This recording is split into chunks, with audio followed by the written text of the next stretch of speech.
Welcome, dear viewer, to a realm where society's familiar routines vanish, leaving a silence charged with equal parts danger and possibility. In this imagined world, the comforts of modern life, electricity, clean water, instant communication, become scarce or unattainable. When everything dissolves overnight, who do we trust? What do we prioritize? How do we preserve our humanity? In this series, we explore post-apocalyptic survival debates, a delicate yet vital conversation about the choices, dilemmas, and moral conflicts that might define us if civilization collapsed. We'll journey through scenarios that strip us to our most essential selves, revealing how fragile our day-to-day security truly is. By examining this emptiness, we gain a deeper appreciation for the systems that sustain our current way of life, and a clearer view of what could happen if those systems fail. Post-apocalyptic fiction captivates us because it highlights raw humanity. Absent modern conveniences, we confront the stark realities of hunger, thirst, and shelter, while wrestling with ethical standards that may shift in a lawless setting. This genre challenges us not only to consider how we would survive, but who we would become when the rules of society no longer guide us. In the upcoming discussions, we'll reflect on issues like resource scarcity, leadership structures, and moral codes in extreme circumstances. We'll do this gently, allowing you room to relax or even drift off while still pondering how crisis might reshape our decisions. At each stage, pause and breathe, letting the ideas settle without urgency. By imagining worst-case scenarios, we begin to appreciate the delicate framework holding up our everyday lives. We also see that people have long debated ethics and survival strategies under immense stress, questioning where lines of morality and necessity blur. Through this lens, the post-apocalyptic setting serves as a revealing thought experiment, one that can deepen our understanding of resilience and human nature.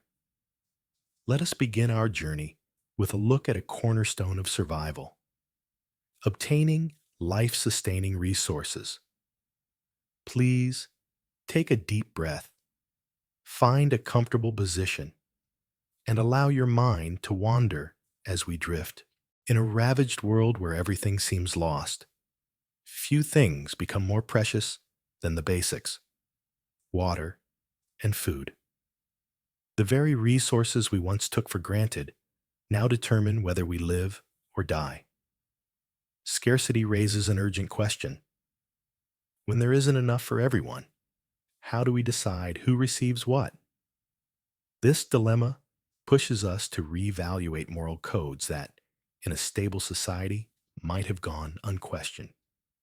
Yet, in extreme conditions, compassion can be overshadowed by desperation, and altruism can meet fierce competition from fear. Throughout history, there have been stark precedents for these ethical tensions, even if they were not as sweeping as a global collapse. Siege conditions in medieval cities, for instance, forced townspeople to ration grain and water, often choosing to feed soldiers over civilians in an effort to hold off invading forces. In more recent times, remote communities devastated by drought have illustrated just how finely resources must be split when survival hangs in the balance. These events offer a glimpse of how swiftly norms can unravel once scarcity prevails. As supplies dwindle, individuals and groups might resort to hoarding or theft, spurred by the instinct to protect themselves or their loved ones.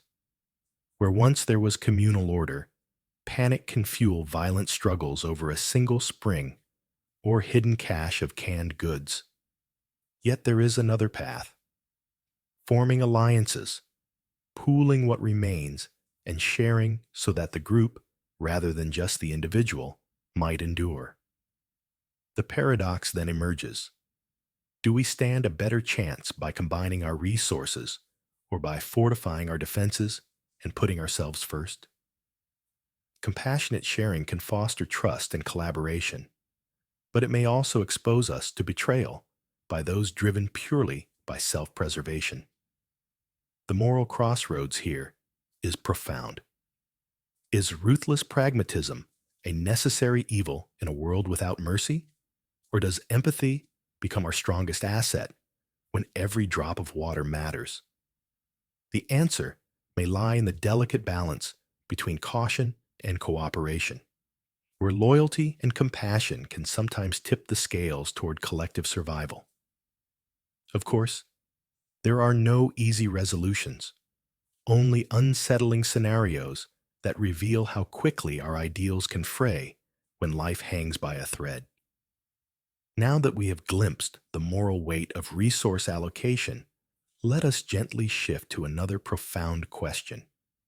How might technology guide or distort our survival? In a world reduced to ruins, technology can feel both essential and dangerously cumbersome. When power grids fail and communications crumble, survivors face an unexpected question. Is it wiser to rebuild civilization from basic, easily repaired tools, or salvage remnants of advanced tech that might grant remarkable advantages but require complex support systems? The simplest route may lie in older, mechanical devices that run without electricity or sophisticated software. Hand-cranked machinery or wind-powered mills can be maintained by those with fundamental engineering knowledge, offering stability even when raw materials are scarce. Yet the allure of advanced technology persists. Devices that once made life convenient, solar-powered water purifiers, sophisticated drones for scouting, or digital archives containing centuries of knowledge, could be game changers in an inhospitable landscape. However, these tools demand resources and expertise that may be out of reach. The skill sets of a collapsed society might not include training in complex electronics, and the materials needed to keep such equipment operational could be spread thin or lost. Old manuals, data servers, and manufacturing plants may be destroyed or inaccessible, leaving only fragments of a once vast technological tapestry. If survivors manage to harness advanced tech, they might find themselves repeating the very patterns that led to collapse. A renewed reliance on finite resources or fragile infrastructures could sow the seeds of a second downfall. On the other hand, rejecting these tools for a return to simpler methods raises the existential question of whether humanity is retreating from its own progress. Is it better to learn from the past and forge ahead with sustainable innovation, or avoid the high stakes of complex systems altogether? These choices reflect more than mere practicality. They speak to our ambitions and fears. Does advanced technology offer a way to leapfrog into a brighter future? Or does it risk guiding us back toward the brink we already tumbled over once? If the past teaches anything, it's that technology, while powerful, also reveals our capacity for overreach. Perhaps the key lies in mindful balance, blending durable, low-tech solutions with carefully curated innovations that won't overextend our fragile resources. As you settle into these questions, let's glide further into the human realm. The structures of power and leadership that may emerge in the aftershock. When a society fractures, the vacuum left behind can birth many forms of governance, each arising in response to chaos. Some may cling to the simple hierarchy of a single ruler who wields power decisively, promising security at the price of individual autonomy. Others may opt for the gentler path of a council, a small group of voices striving to reach consensus for the greater good. Still others might drift toward a more fluid structure, shaped by shared responsibilities rather than rigid leadership. The question that looms over these possibilities is whether any one method can guarantee survival while also preserving moral integrity. Stories of warlords riding through the ashes of collapse often emphasize the brutality of lone figures who seize power through fear. Historical precedents show that after disastrous upheavals, be they natural or man-made, strong men sometimes fill the void, claiming the right to lead by force. Yet real-world crises have also given rise to grassroots organizations or communal councils, groups of people banding together to distribute resources and maintain social bonds. Fiction mirrors these patterns, from classic post-apocalyptic novels that caution against tyranny to films that celebrate the resilience of collective effort. In a shattered world, a single strong leader can marshal fragmented communities swiftly, imposing order where anarchy threatened to reign. But beneath that efficient exterior lies the risk of tyranny. When all decisions filter through one voice, the temptation to wield power unilaterally can erode empathy. Councils, by contrast, lean on multiple perspectives, offering checks and balances in place of absolute control. While this may foster equity, a council could stall an endless debate when swift action is needed. The tension between these models underscores a deeper dilemma. Is it preferable to secure stability at the expense of individual freedom? Or should the messy process of shared governance remain sacrosanct, even in dire times? Such reflections go beyond mere strategy. They touch on the value we place on liberty, cooperation, and fairness, especially under pressure.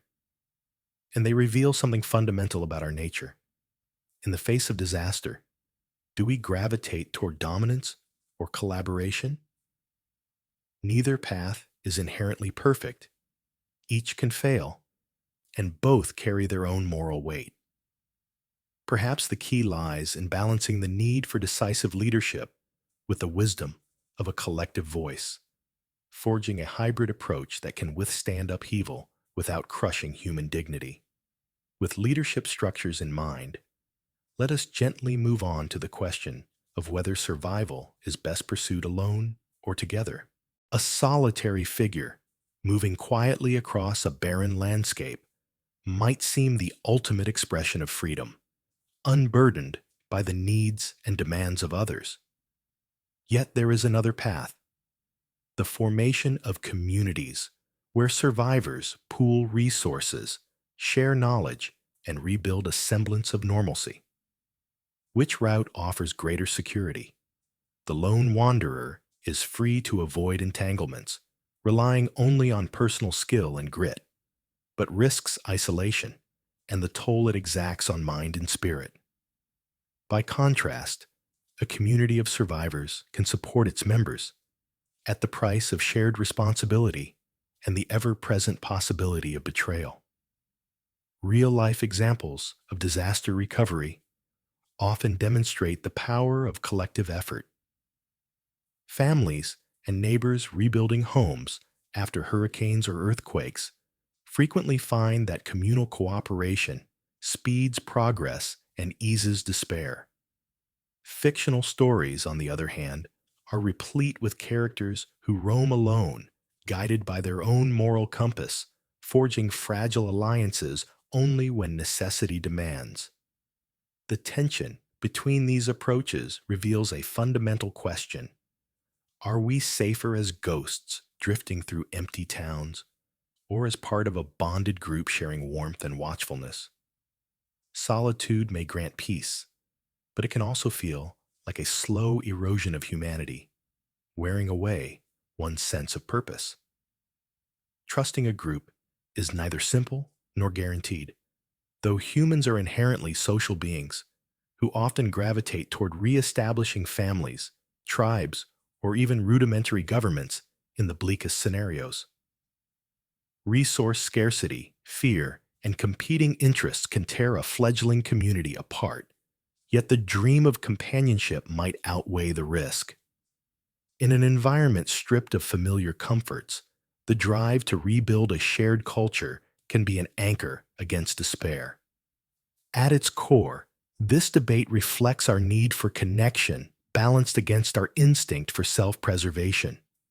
Joining a group may provide safety in numbers and the emotional support of belonging, yet demands sacrifice of autonomy.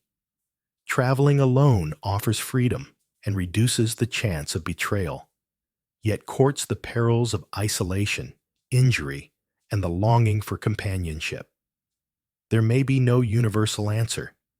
Each individual or group weighs the dread of solitude against the promise of unity, shaping a fragile social tapestry in the aftermath of collapse. As we weigh community against independence, let us shift to another crucial aspect: the environment itself and how drastically it may change. The collapse of civilization often brings with it a reawakening of the natural world. Cities once alive with human commerce may lie silent beneath layers of creeping vines, while creatures venture into abandoned streets that once belonged to busy traffic. In more cataclysmic scenarios, widespread drought or nuclear winter might transform the landscape into something almost unrecognizable. Whether we face extreme cold, intense heat, or bizarrely mutated ecosystems, the physical environment becomes a formidable adversary, or perhaps a cautious ally, demanding that survivors adapt or perish. Present-day climate concerns foreshadow what might await us in a post-collapse future. Droughts threaten food supplies, while floods and superstorms test our infrastructure. Translated into a world without centralized support, such challenges can spiral into dire emergencies, leaving small bands of survivors to figure out how to feed themselves, find fresh water, and avoid deadly weather events. But in scenarios of slower decay, nature's reclamation of concrete jungles might present both hazards and opportunities. Abandoned buildings can become gardens for those who learn to harness the soil beneath collapsed rooftops, and wildlife populations might surge in areas previously uninhabitable. Questions of morality and survival tie directly into these environmental shifts. Do we glean resources from the land as aggressively as we once did, or try to foster a new balance with nature to prevent yet another catastrophe? Humanity has historically exploited every advantage for personal comfort, often disregarding long-term consequences. When the stakes are raw survival, such disregard might become even more tempting. Yet if we refuse to learn from past mistakes, we could repeat the patterns that led to our collapse in the first place. Adaptation in a hostile or radically altered landscape requires humility. We are not merely rebuilding society. We are relearning how to coexist with an environment that can turn unpredictable or even lethal at a moment's notice. The struggle to find sustainable ways of living can force us to confront the damage we caused before things fell apart. It can also inspire us to tread more carefully, mindful that the world beyond our walls is not an enemy to conquer, but a powerful force with which we must cooperate. With the natural world shifting under our feet, we now consider another fragile element of civilization: preserving knowledge and cultural identity. When the old world crumbles, countless volumes of stored knowledge risk vanishing overnight. Libraries, once beacons of learning, can burn to ash or become hollow monuments to a lost age. Digital archives face their own fragility. Servers fail, power grids collapse, and delicate devices break down without proper care. In an instant, humanity's collective understanding of history, science, and culture might all slip through our fingers, leaving future generations adrift in ignorance. Across the centuries, civilizations have suffered devastating losses of wisdom. The Library of Alexandria, for example, embodied a vast reservoir of ancient insights, yet its destruction robbed scholars of priceless texts. In a post-apocalyptic world, the stakes could be even higher. A single functioning archive or well-hidden store of literature might hold the key to reviving crucial technologies, anything from medicinal techniques to agricultural methods. But preserving these works demands infrastructure and vigilance. Generators, batteries, or alternative energy sources might be needed to power digital libraries. Paper books might succumb to mold, neglect, or fire if not carefully sheltered. Even if knowledge is saved, another quandary emerges. Are there some ideas too dangerous to share with a society struggling to rebuild? Plans for advanced weaponry or methods of large-scale destruction may be part of our scientific legacy, but introducing them into a fragile community could spark new horrors. Yet denying access to information risks repeating mistakes of the past. If the next generation fails to learn how earlier civilizations rose and fell, they might blindly repeat every misstep. At the heart of this challenge lies a paradox. We understand that knowledge is power, but power in the hands of a still healing world can be a double-edged sword. Do we lock away dark secrets in the name of safety, or trust future leaders to wield knowledge responsibly? Perhaps the true measure of cultural survival is striking a balance between caution and empowerment, preserving not just facts and figures, but the wisdom necessary to use them benevolently. As you reflect on the treasures of knowledge, let us softly move toward a deeper philosophical question. How do moral codes shift in such a world? In the wasteland of a post-apocalyptic world, formal laws and social conventions lose their weight. Without a clear system to enforce behavior, individuals are left to navigate moral decisions against a backdrop of desperation. Some may turn to harsh, even violent methods, believing that preserving one's life or protecting loved ones justifies any action. Others might cling to compassion and empathy, hoping that cooperation and kindness can foster a semblance of civilized order in the midst of chaos. Philosophers have long pondered these extremes. The prisoner's dilemma, for example, reveals how self-interest can lead to mutual betrayal, even when cooperation might achieve a better outcome. In extreme environments, the survival of the fittest mindset can become a tempting compass, yet it risks eroding the very principles that define what it means to be human. Faced with hunger, illness, or violent threats, how many would uphold moral tenets once thought universal? When society's safety nets are gone, questions of theft or violence take on new dimensions. If someone steals to feed a starving family, is that theft or survival? If one kills in self-defense, is that a justifiable act, or a sign of how quickly old ethics crumble under duress? For some, universal moral principles remain steadfast no matter the hardship. For others, desperate times truly call for desperate measures. The tension between these perspectives can fracture communities or bind them together, depending on how deeply survivors hold to ideals of fairness and mutual aid. A more unsettling question is whether morality needs to evolve in a world where previous rules no longer make sense.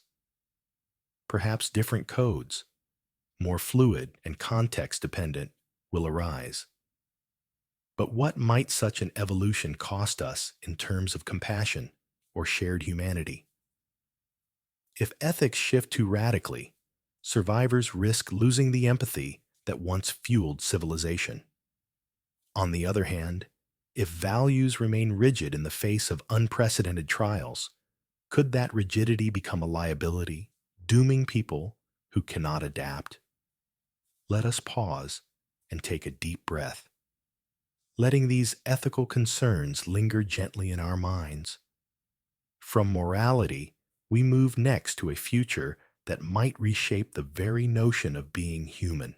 Imagine a bleak future where some survivors stand apart thanks to scientific upgrades that sharpen their senses, bolster their resilience, or even ward off disease. These enhancements might range from genetic tweaks that strengthen immune systems to cybernetic implants, granting night vision or improved endurance. In a post-apocalyptic setting, such modifications could mean the difference between life and death, offering a selective advantage that helps one group flourish while others struggle. This vision is rooted in transhumanism, a philosophy advocating the use of technology to transcend the natural limits of the human body. If the world is already broken and resources scarce, what moral arguments could justify withholding innovations that might ensure a community's survival? Yet that same question exposes a deep ethical quandary. Does pushing human biology beyond its traditional boundaries erode what makes us human? Or does it represent a natural evolution in an extreme environment? If future generations can be engineered to better withstand harsh conditions, is that progress or a step towards something alien? Survivors enhanced in such ways might tower above their natural counterparts in terms of physical or mental capabilities. This advantage could echo historical divisions where certain groups, through class or birthright, claimed superior status. The potential inequality looms large. A new hierarchy might emerge, separating the augmented from those who hold fast to unmodified humanity. Tensions could arise over the ethics of distributing these enhancements. Are they shared freely, or reserved for an elite who can afford or access them? Some might insist that embracing these technologies is a moral imperative, a path to ensuring humanity's long-term survival. Others could argue that altering our genetic code or installing artificial parts threatens the very essence of human identity. If the choice is between extinction or a radically altered species, where do we draw the line? Perhaps there is no single answer, only a spectrum of possibilities shaped by fear, ambition, and hope. Reflect on how the human form itself may evolve. With these thoughts in mind, we come to our final segment, where we consider the cyclical nature of civilizations and the power of hope. Even in the harshest vision of a world reduced to rubble, history reminds us that humanity has a remarkable capacity to endure.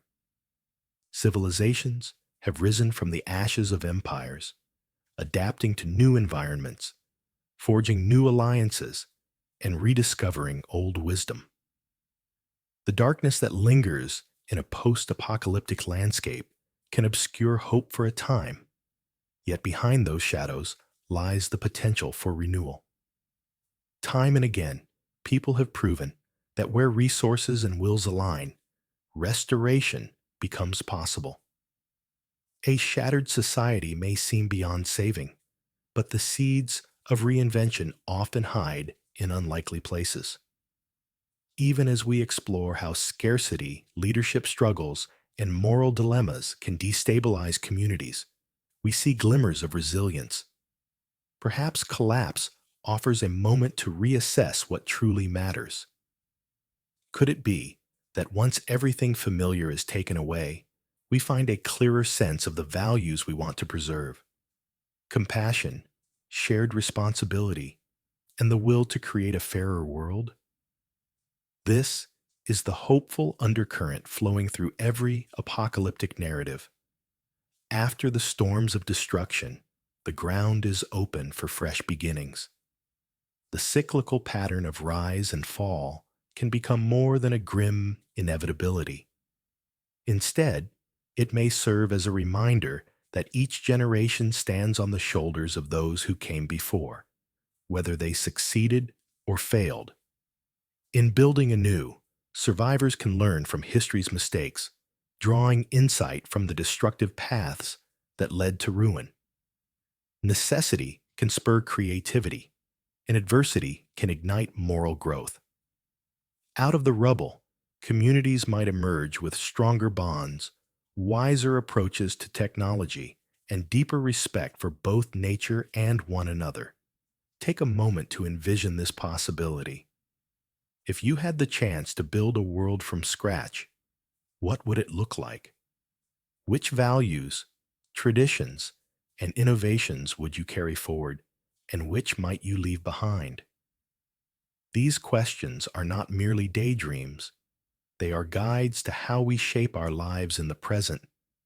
And perhaps the greatest gift of post-apocalyptic thought is its power to inspire us, here and now, to protect what is precious and to imagine a more harmonious future. And so, we reach the end of our journey through these 10 debates. Take a moment to embrace the mystery. Let the day's tensions slip away and drift peacefully into rest. Thank you for exploring these post-apocalyptic reflections with me. Wishing you a serene and reflective night.